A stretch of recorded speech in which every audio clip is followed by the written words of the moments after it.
Hi Disneylanders with special needs.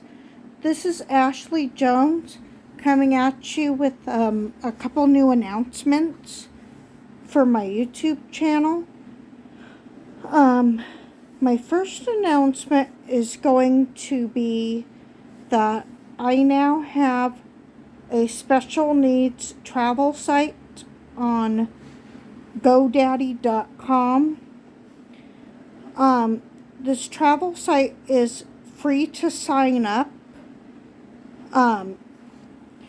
This travel site is for people to sign up to be a part of my brand new Disneyland travel group for people with autism and other special needs. It's called DisneyTravelGroup.com. It is for special needs people and their families.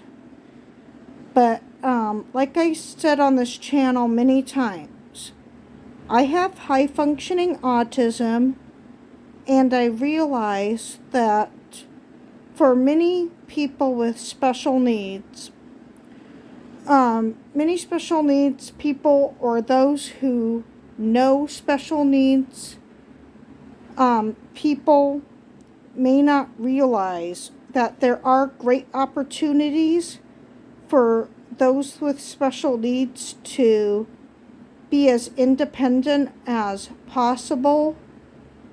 But many people don't realize special needs people can go to Disneyland independently. Special needs people can also travel by things such as Amtrak, Lyft, and buses, as long as they are taught ahead of time on how to effectively use those methods of transportation. So like I've said in previous videos a while ago, when I first started going to Disneyland independently on my own, I thought it was a challenge at first. The first challenge was that I had to learn to get up at a decent time. I also had to pack my luggage on my own and be able to have a good luggage bag and not look too messy. Packing a luggage bag can be a little challenging for people with special needs due to a couple factors.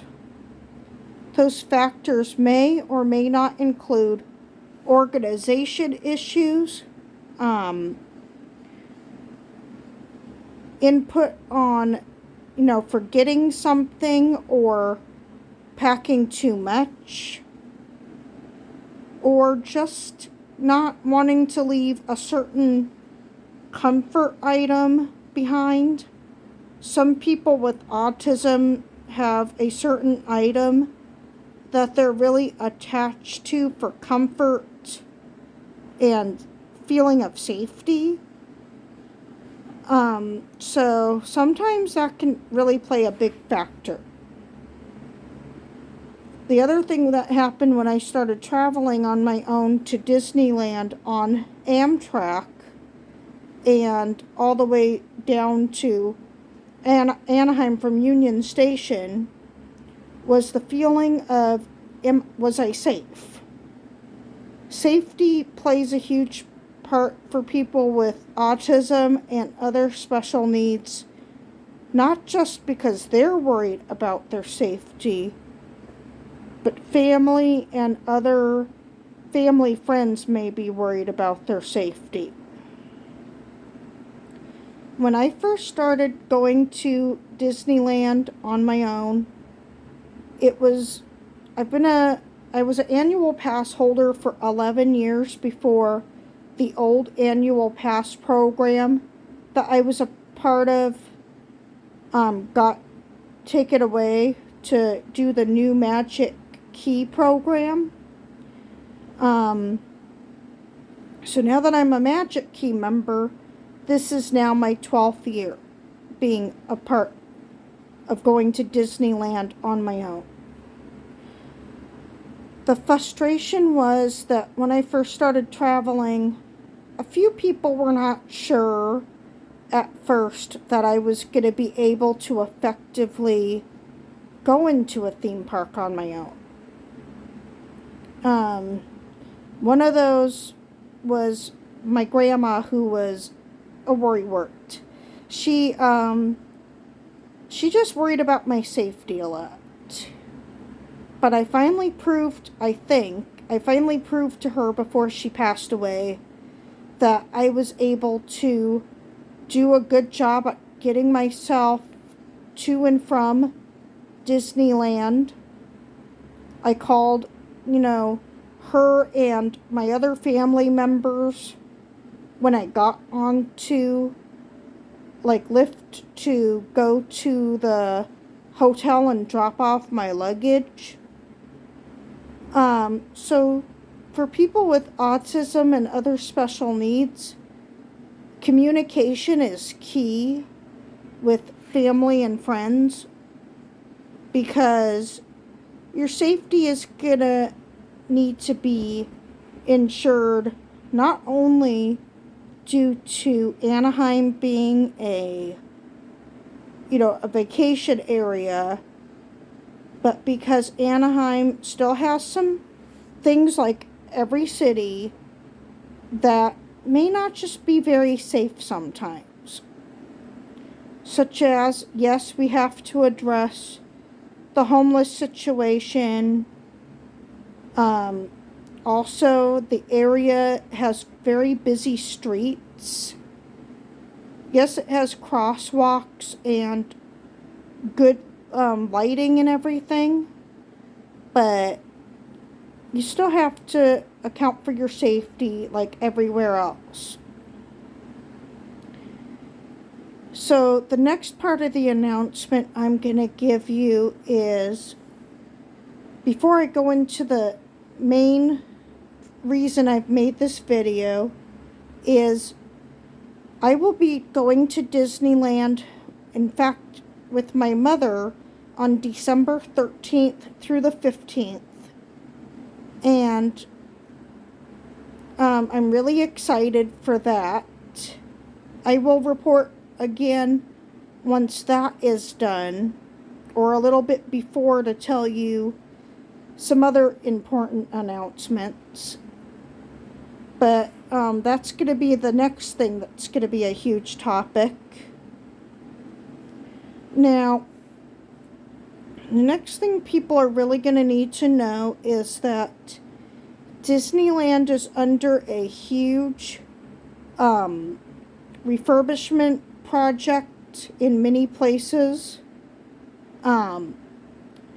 We all need to know now that Disneyland is going to see some construction, along with construction noise factors and closures that are unavoidable and maybe sad or frustrating to some people, but also exciting.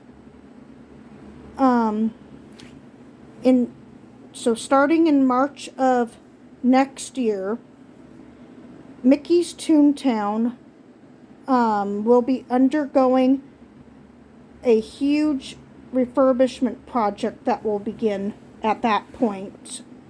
So March 2022, Mickey's Toontown will close until 2023. They have not said, of course, what month in 2023, because this is a brand new development just announced today.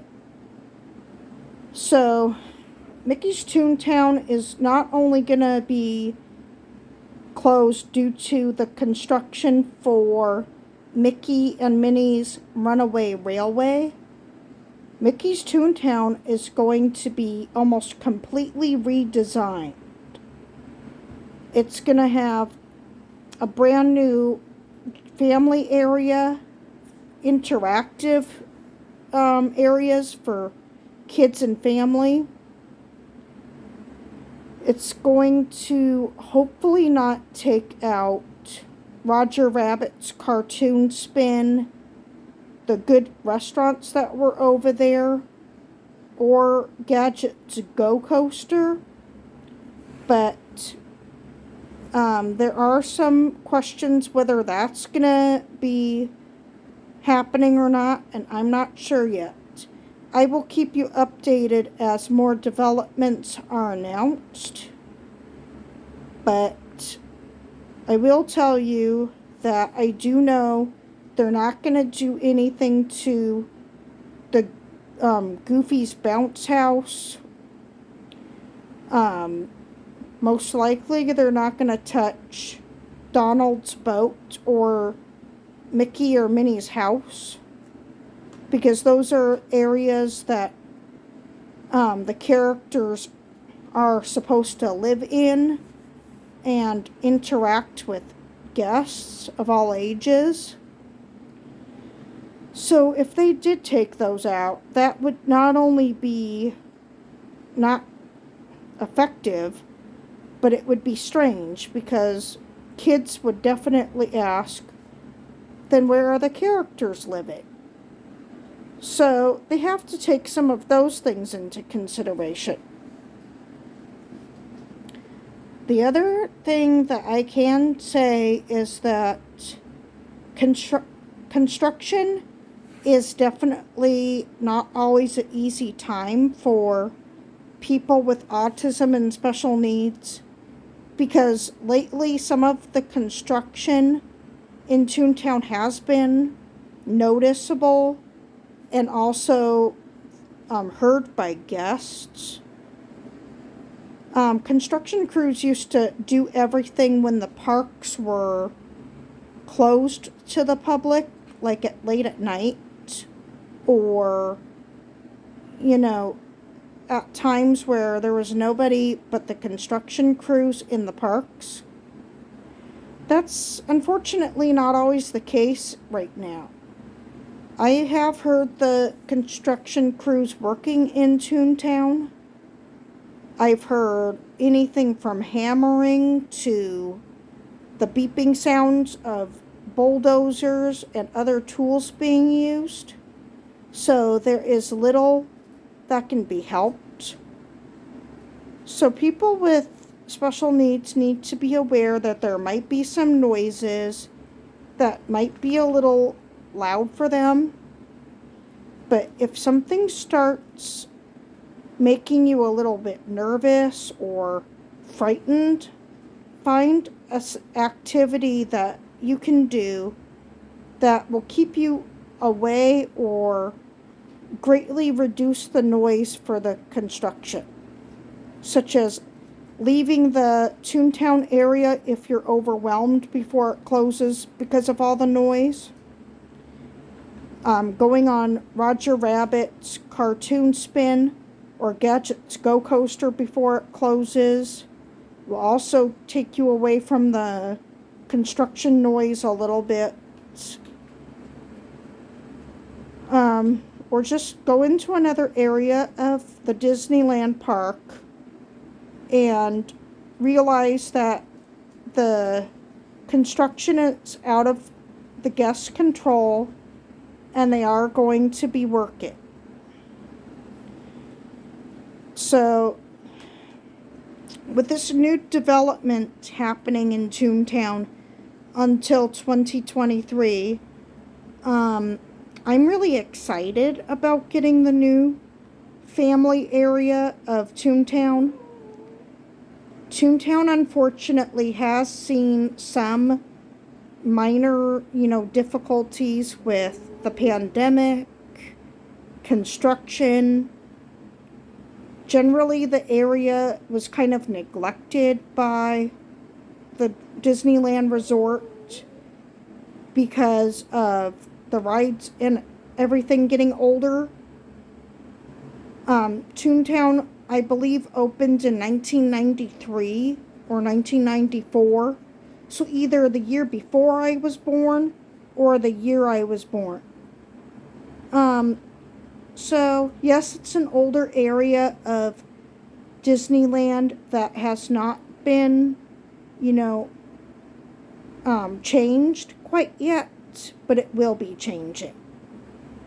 It's going to be very different when it reopens. And if there's anybody who feels strongly that they're excited about these changes, nervous or anxious, please put your thoughts down in the comment section below of my YouTube channel. You can ask me any questions you may have about this video or any other videos that you may want questions answered.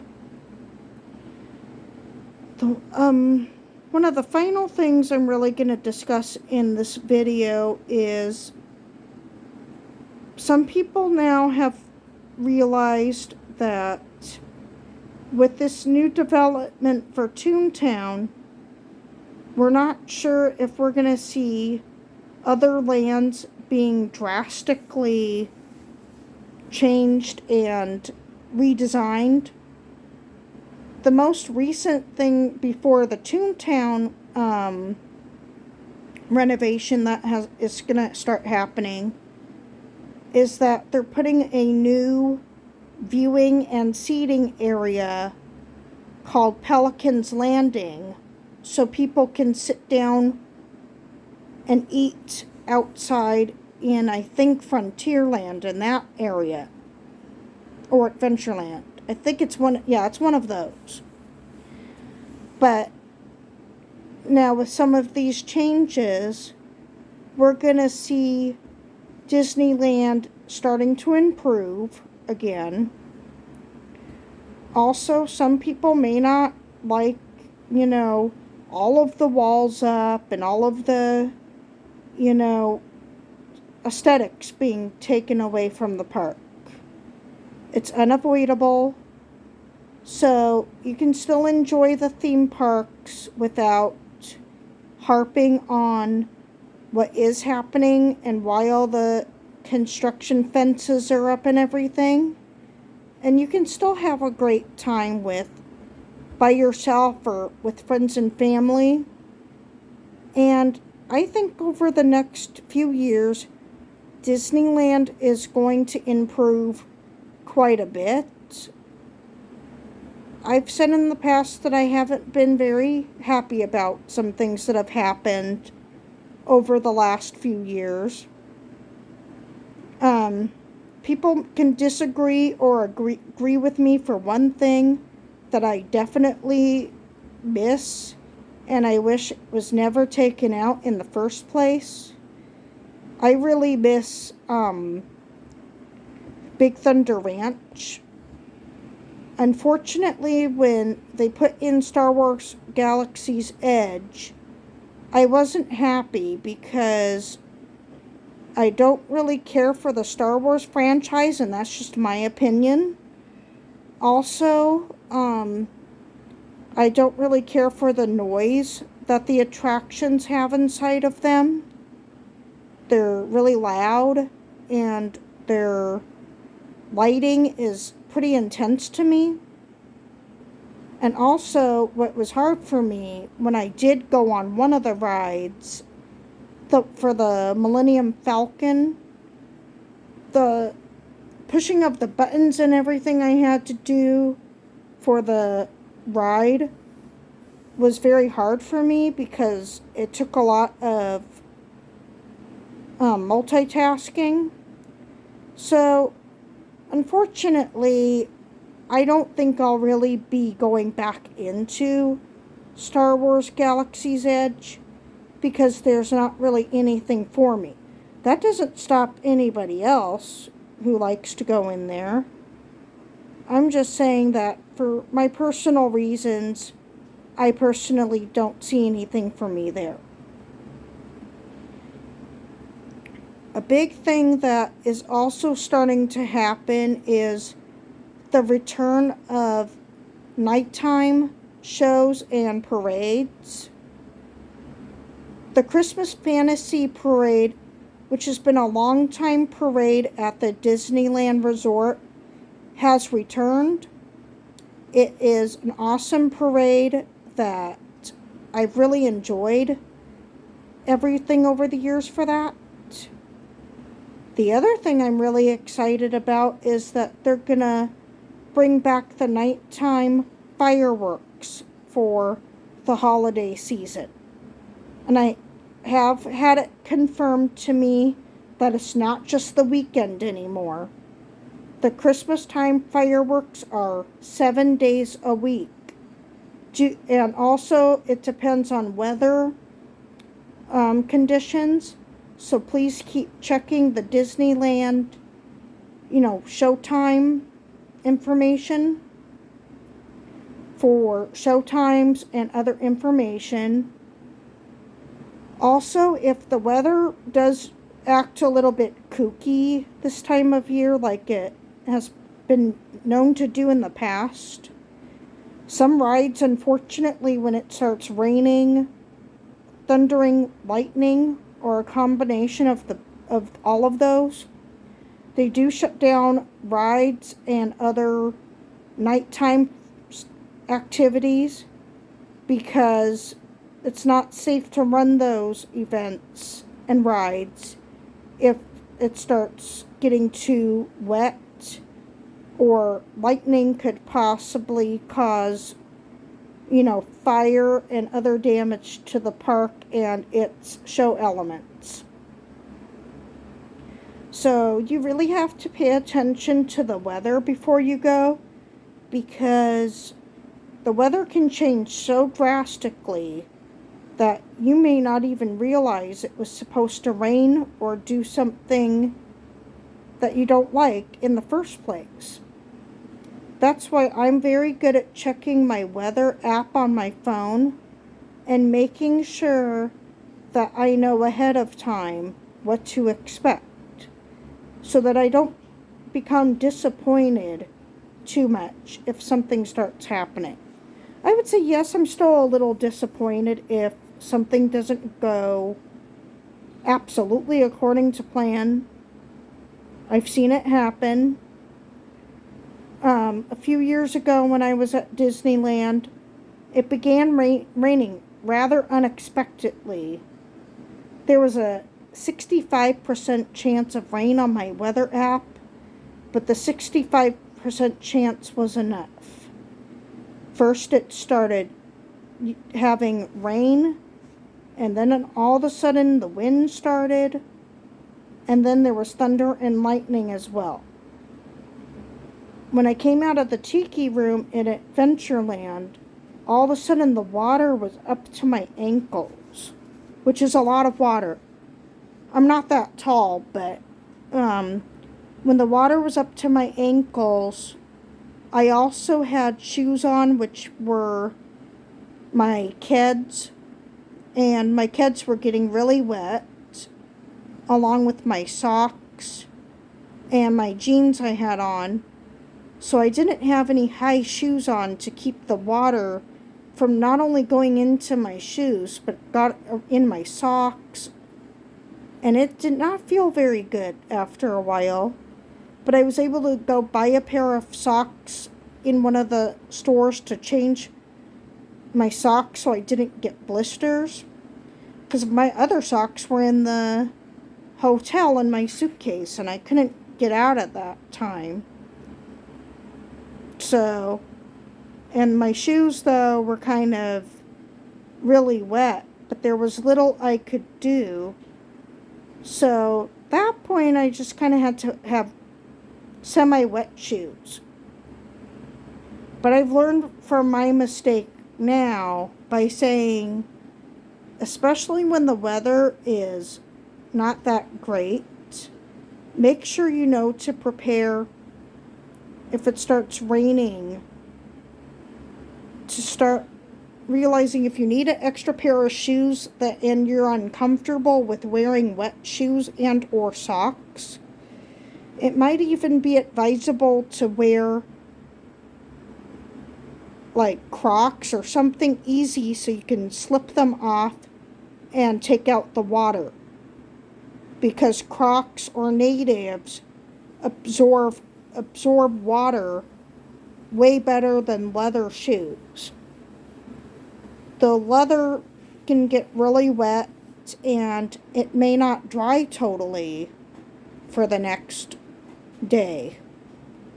My shoes, when I got back to the hotel last time, were soaked. And my shoes didn't dry very well for the next 24 hours. So then I got a water blister on my foot, and that really, really hurt. So I don't want to go through that again. So I'm going to be planning ahead this time and saying, if weather conditions look a little bit bad, I'll definitely know what to wear and what not to wear. Also, if you're going to go on Splash Mountain or Grizzly River Run during the winter, I highly advise you to take off your your regular shoes and socks and maybe wear sandals, flip-flops, or Crocs, or one of those if you're going to go on the water rides. Because if your normal shoes get wet, you may be very uncomfortable for the rest of the day walking around.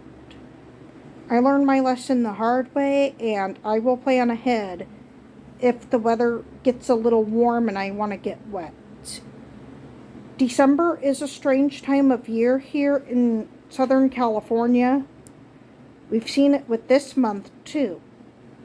One day it's going to be 90 or 92 or whatever. And then the next day it's in the 70s.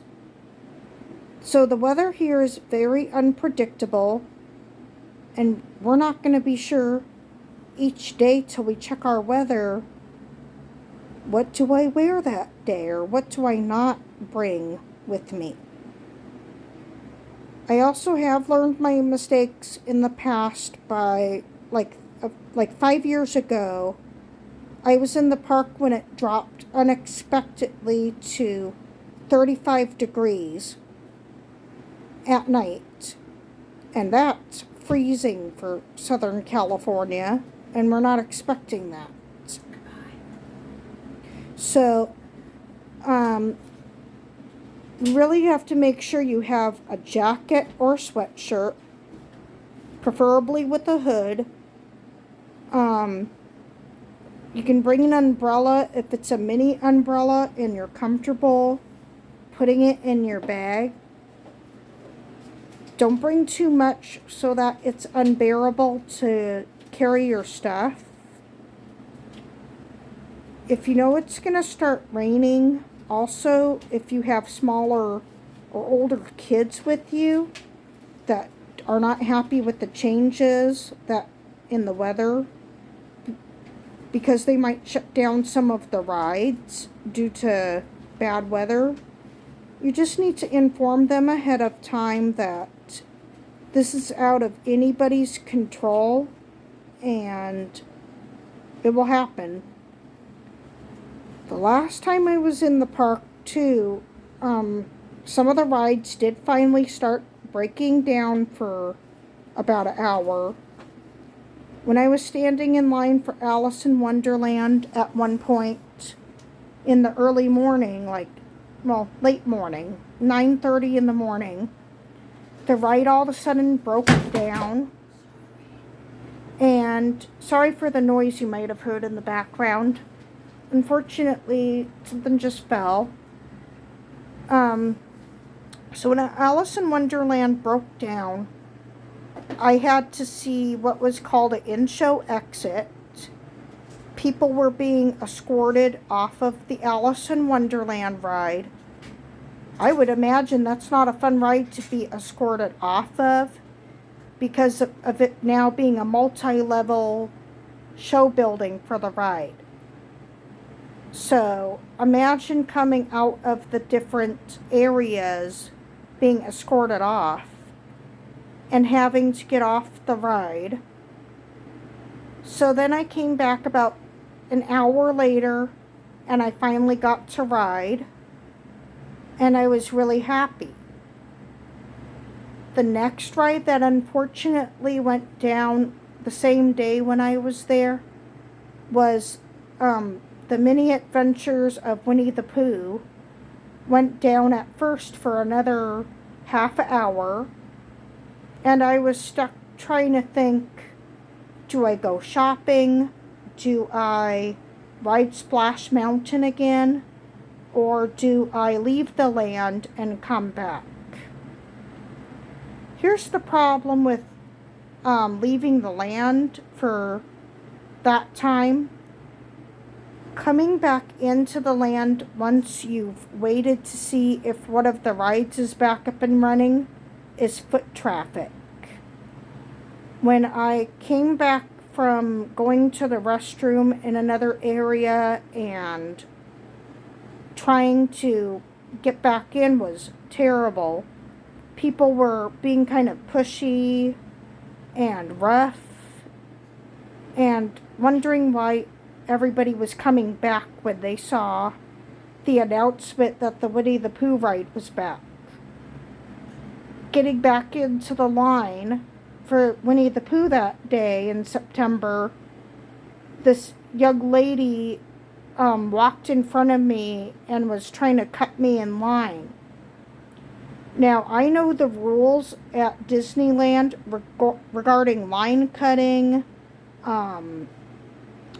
pushing, fighting, and all of those things.